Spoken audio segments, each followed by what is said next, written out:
Hey, what's going on, everybody? Welcome to another episode of World Building with DMDave. Alright, so we've come a long way. Been running this campaign for about 2 weeks now, so likely this will probably come out a couple weeks after because I'm pretty far ahead in filming.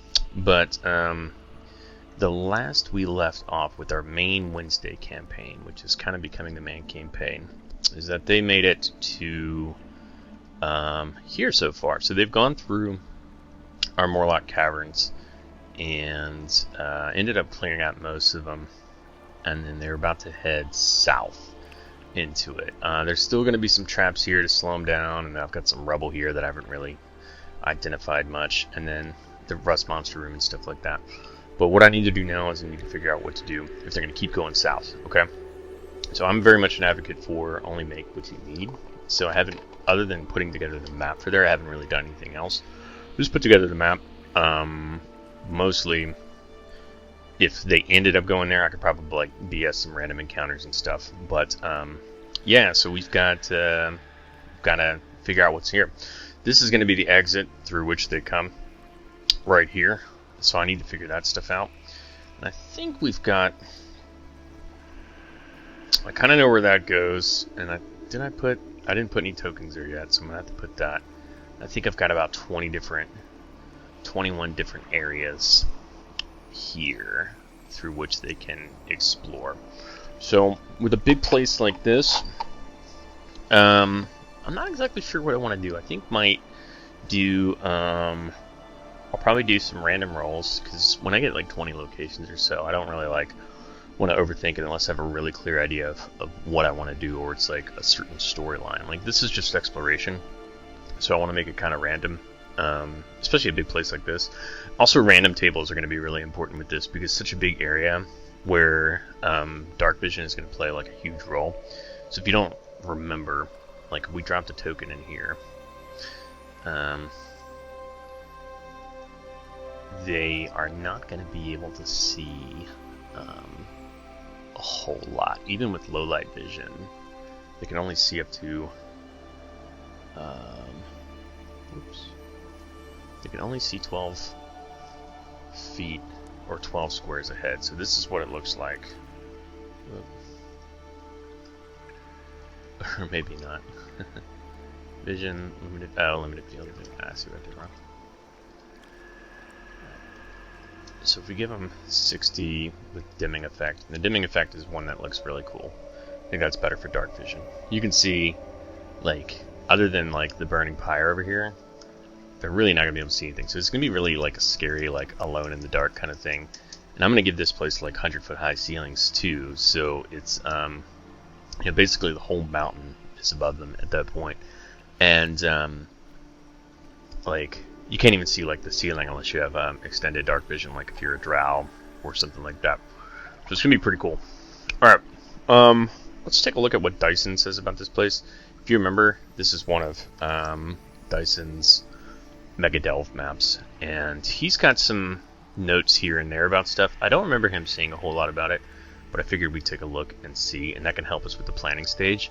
And probably what I will do is do my random rolls.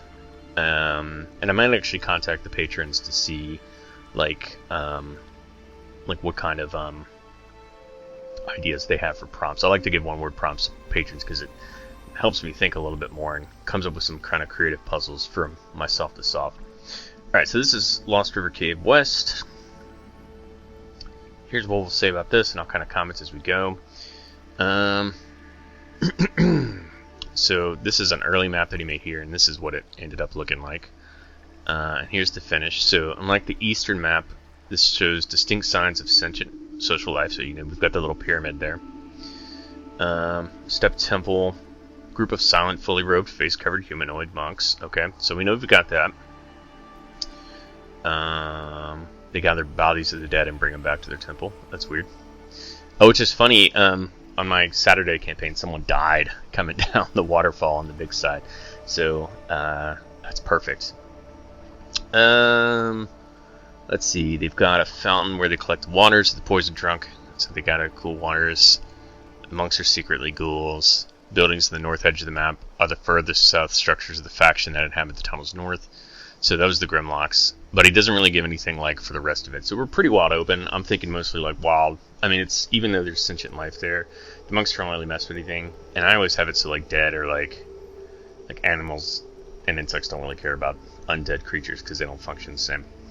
So we know a little bit about that. Let's go ahead and start a document here and start making notes. In addition, they've more or less solved the last mystery, which is who was giving those secret coins. So I think we can go ahead and start up a brand new kind of adventure hook to get them a little bit further into it. So why don't we do that, and we'll close at the video. I'll get some prompts, and then we'll go from there. Alright, so if you don't remember where this is, if you go into your DMG on, what is it, chapter 3, we've got dungeon goals, okay? Alright, so what's our dungeon goals for this area? This is called DMDave. Let's see, what was this? Lost Cavern West. Alright, so let's figure out what their dungeon goal is for this side. We've got a 17, that's win a bet or complete a rite of passage by surviving in the dungeon for a certain amount of time. That's weird, but okay. Win a bet for surviving in the dungeon for a certain period of time. They're working with some shady characters. Maybe the shady characters tell them, hey, you know, there's been some heat here in town. Why don't y'all hang out in the dungeon for a while? Because this Wednesday party is kind of like a weird party, and I've decided that the campaign is very like anti-magic and very like Salem witch trials kind of thing, where they're trying to go up against like non-humans and stuff. Alright, alright, so adventure villain. So villain for this part is gonna be a 13, which is a humanoid seeking revenge. Interesting. So my pal Charlie, he's got a house rule that I've kind of stolen from him, where he doesn't incorporate backstories until the 3rd level, so we might still do that. We might take this from somebody's backstory. Alright, that's our villain. Ally. Do we want an ally? 6 will be a sage. Okay, so maybe there's a sage in here somewhere or outside who's helping them out. Adventure patrons.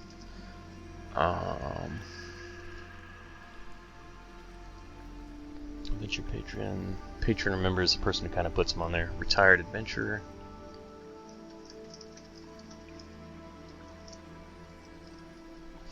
The introduction. Okay. And flesh out the location details. We've kind of already done that. I still need to put in the encounters, but that's step 6 anyways. So we already know kind of what the location is, which is our part of our mega delve. While traveling in the wilderness, the characters notice the entrance. Perfect, because that's what happened. Alright, I'm not even going to write that. Let's put the climax in there, though. Adventurers must discover the main villain's secret weakness before they can hope to defeat the villain. Characters must discover the weakness. Alright, cool. Let's go ahead and get our sheet that we've been working on. It's getting pretty big now. I might share this in the video too, so everybody can kind of see my crazy messy notes for this adventure. Alright.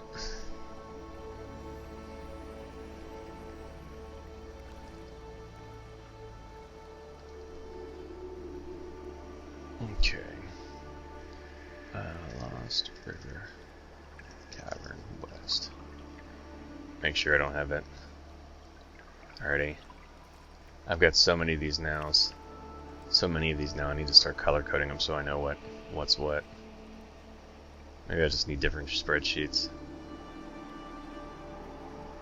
Yeah, it's pretty quick to. It's pretty easy to like take a world and really put it together. I know I'm putting out these videos every day, but I mean this has been about maybe like a total of 6 hours of work, and we've already got kind of all this and plenty of room for a campaign. So it doesn't really take long to build out the world. And the important thing is that you build what you need when you need it, and not focus on the things that aren't important. I mean, you can have kind of a rough idea of what you want to do and take some notes on that. But personally, I like to just, come up with it when I need it. Alright, so let's get this done real quick. So I'm going to put all my areas in here and do my random rolls. And then, if you remember from a previous video, I pretty much just do the rand between, which is rand between open 1 to 100. That gives us a random number. It's like rolling a D100. Copy. Whoops. Jeez. Copy this. Repaste the values. That's it. I'm going to fill that in the downtime. Also go ahead and go onto my Patreon and get some word prompts and start plugging those in. And we'll start building out this dungeon for my party tomorrow. I think I'll also go ahead and make a random encounter table too. I think that'll be a lot of fun. Anyways, thanks a lot for watching. Hope you've enjoyed this segment of World Building with DMDave, and I will see you next time.